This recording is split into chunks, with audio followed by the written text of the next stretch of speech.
This is the 2022 Toyota Tundra Limited.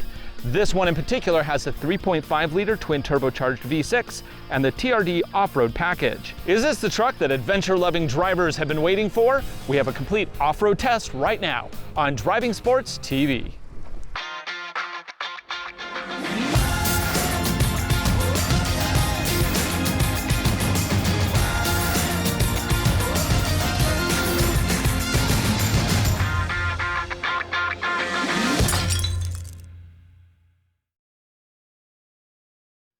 Most of the hype around this new 2022 Toyota Tundra has been around the new hybrid powertrain.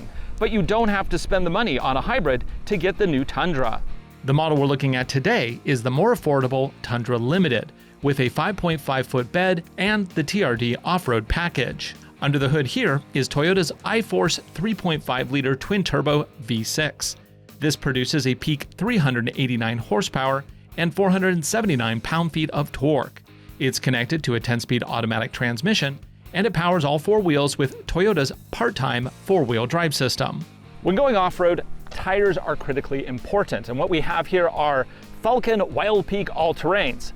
At least that's what it says on the tire. Even though these say Falken Wild Peak ATs on the side, they aren't the same Wild Peaks that you would buy in the aftermarket. These are a lesser version that Toyota includes on the vehicle. How can I tell? Well, the tread pattern here is far less aggressive than a true Wild Peak. Also, these are not peak rated for deep snow. So today, if we have any traction issues, the first thing we're probably going to blame are these tires. Our test truck also includes a number of other options, including rock rails, for a price of $60,188 US, including destination. It's also really important to point out that this new Tundra has a rear coil spring setup. Unlike the Silverado, which still uses leaf springs, similar to wagons of the 18th century, the Toyota here finally has a modern configuration.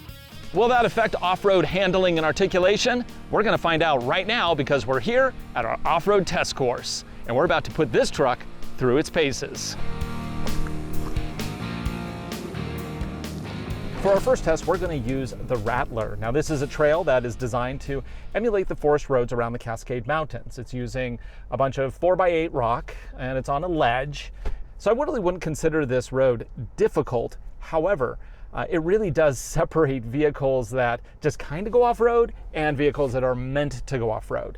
The difference being vehicles that have all-wheel drive systems designed for the street will really struggle even on a simple road like this. However, something purpose-built, say a Bronco Raptor, can just blast over this no issue, as though it were a city street. It's really kind of interesting just how easy this is for proper off-road vehicles. And I expect this one with the TRD Off-Road Package, with the part-time four-wheel drive, with all of the functionality this vehicle can offer, I expect this to be super easy. So this is a good opportunity to demonstrate one of the key Toyota features, and that is crawl control. To do that, I'm going to put the vehicle into neutral. I'm shifting into 4 low, because you have to be in 4 low for the crawl control system to work. I'm putting it into drive. I hit crawl control, and now up here I have a gauge cluster that shows me that the more I dial, the faster crawl control will work. And of course, I will have complete functionality over the brake at any given time. I can even add more throttle if I want. So right now I'm going to take my foot off the brake, and we're just going to crawl forward on the lowest crawl control speed. This is obviously a little slow. Let me turn on my front cam permanently. It keeps popping on and off, and that's annoying. There, now I have the trail cam on. This allows me to point my tires to very specific lines on the course. And the vehicle is just climbing up. Now I have to be careful of two things. First off, we have some rocks on the outside here that could easily scratch a wheel. So I'm going to watch them in the monitor here. But then also we have this ledge that will scratch the side of the vehicle. So I need to make sure I stay far enough away from that. And so far, no issue. I mean, it really is just a walk in a park for a vehicle that is properly equipped. If you do buy a Toyota Tundra with the TRD Off-Road Package, you do get a front skid plate. It's not like a huge one, but it definitely would help in the event of hitting a rock. So as you can see, crawl control works great. there's really nothing to do. It makes off-roading really easy because it is like a cruise control for off-road. It also works downhill as well. So we're just going to let crawl control continue to walk up this fairly steep incline. I wish I had actual numbers here, but all I have are little icons that show that it's somewhere between 0 degrees and 30 degrees. Those things are absolutely useless. I'm just letting crawl control do its thing. It's thinking. I guess it's detecting that there's more of a hill here, so it's thinking a little harder. Let's go ahead and turn up that speed a little bit. So in addition to locking power 50-50, because we have the 4-low system engaged, which basically puts the transfer case, engages that for 50-50 power split, it is also using individual wheel braking to shift power left and right. Now, yes, this does have a rear locking differential. No, I have not actually turned it on yet. I will turn it on if and when I think it will be necessary.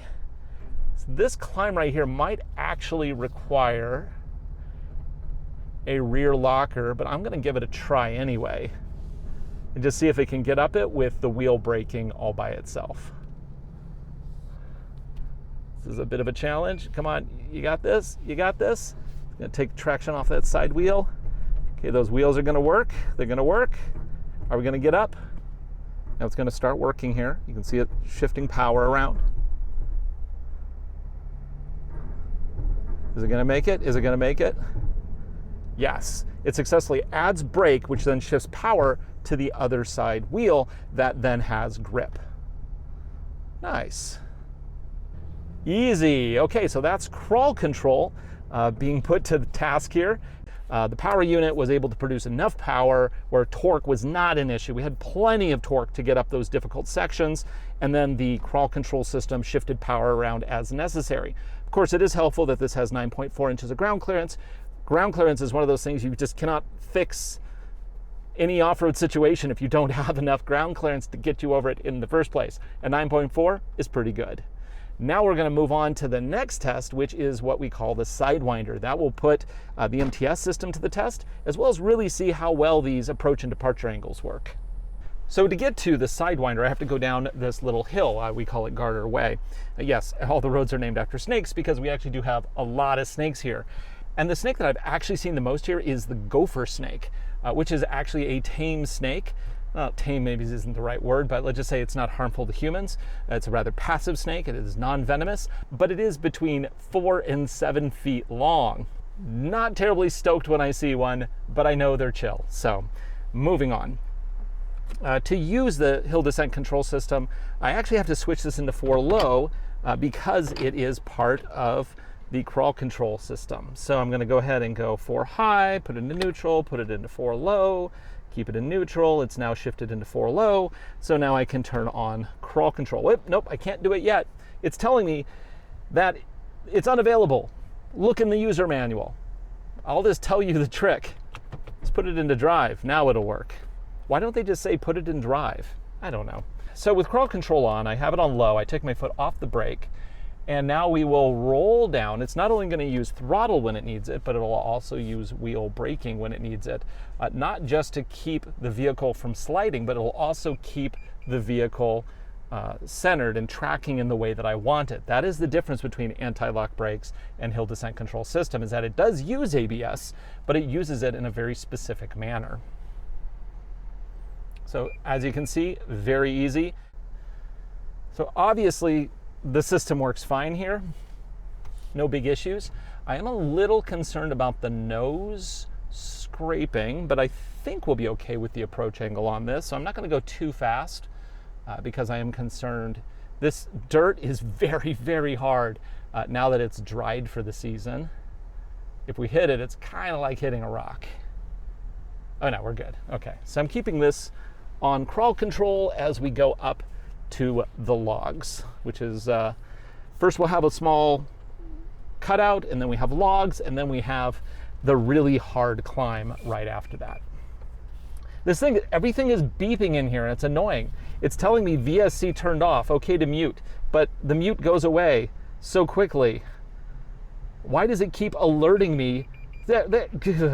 There, finally, muted it temporarily. So it's warning me that the VSC is turned off and that pre-collision braking is turned off. Duh, I have it in 4 low. The truck turned it off. Why do you have to keep telling me every 5 seconds? That's annoying. That is super annoying. Let's see if it distracts me while I'm trying to climb over these logs. So I think we're going to turn on multi-terrain select. We're then going to dial it over to rock because I want the least amount of wheel spin here. Basically, all these systems, what they do is very similar to what crawl control does, except I'm controlling my throttle and my gas by myself. It will use wheel braking to stop wheels from spinning, adds brake, pushes that power back into the system. I do have one more thing in my pocket if I need to use it. I have a rear locker, which properly locks the 2 rear axles together. Not going to use that until we do the steep climb over here. So moving forward, I have MTS rock on. That should allow for the least amount of wheel spin. And there's a couple reasons why you don't want a lot of wheel spin on a trail like this, even though technically I'm on dirt.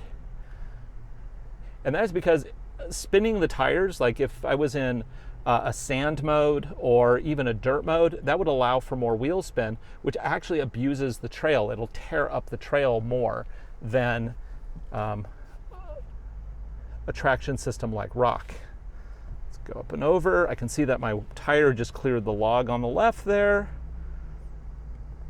Down we go. We got plenty of ground clearance.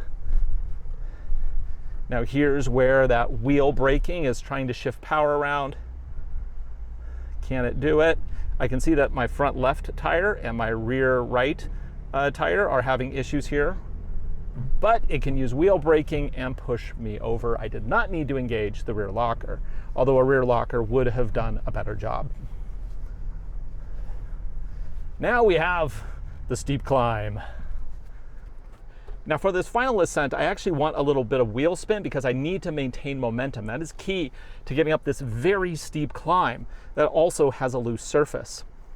So MTS, I'm going to go ahead and switch it to, what are we going to switch it to? Let's go ahead and put it into sand because that'll give me a lot more wheel spin than I would get otherwise.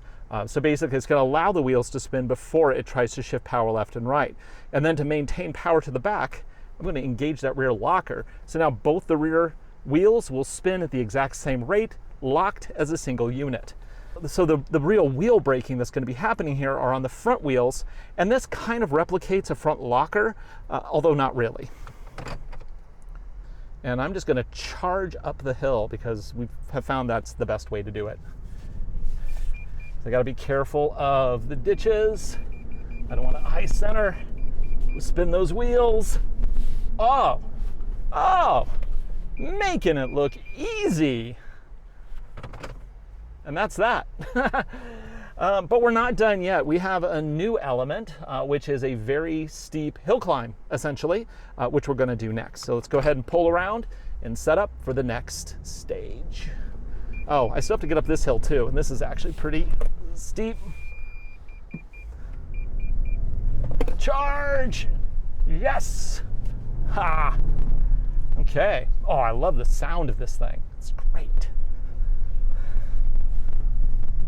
On all of our standard courses, the Toyota Tundra did just great. I mean, it is a very, very capable truck. And now that you can get the TRD Off-Road Package on even a lower end trim, I think that's just really a nice way to do it. I mean, because really everything about this interior is great. I have heated and cooled seats at this price point. I have a very large display. The only thing that's really kind of missing here is a digital gauge cluster. Instead, I have the old Camry color display, which it's okay, but not great. I have wireless charging. I have wireless Apple CarPlay that works great. I mean, really, this truck is fantastic. It gets decent gas mileage, a little under 20 on freeway.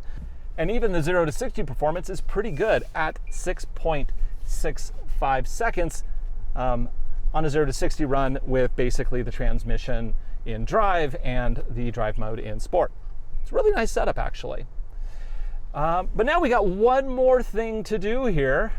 We're going to do a hill climb. I wish those beeps would stop. So the hill climb wasn't really a planned course, it is just something that kind of came up. We saw this and we're like, yeah, let's do it. The first vehicle we took up here was the Ford Bronco Raptor, and clearly the Bronco Raptor had absolutely no problems getting up this climb. But this vehicle, you know, the Bronco Raptor, so many beeps. The Bronco Raptor came standard with KO2 all-terrains, which are like the big daddy all-terrain. This truck, it's got knockoff Wild Peaks. And no, they're actually made by Falken, but they're just not as good as a real Wild Peak, the ones you actually buy. So I'm gonna call them knockoffs because I think that's the best description of them. Okay, here we are. Ready for this? Let's do it. So on this hill climb, I wanna try something a little different. I'm actually gonna switch this into two-wheel drive because I'm curious, can I do two-wheel drive and the rear locker? The Nissan Frontier can. Put it back into drive, put it into two, high. So we are now in two-wheel drive. Let's see if we can put that rear locker on. It gave me an error. I guess that means it won't do it. I still want to see how this works first though. Let's try two-wheel drive and see how I cannot climb this hill. This hill is too slippery and too steep in two-wheel drive. I cannot go at all. So clearly I have to go into four-wheel drive. So let's put it into four-wheel drive. Let's not use that rear locker. Let's turn on MTS. And what modes do we have available? We have dirt mode. Okay, let's try dirt. This is the first time MTS has been available in a 4 high setting. And let's just gun it up the hill. Woo!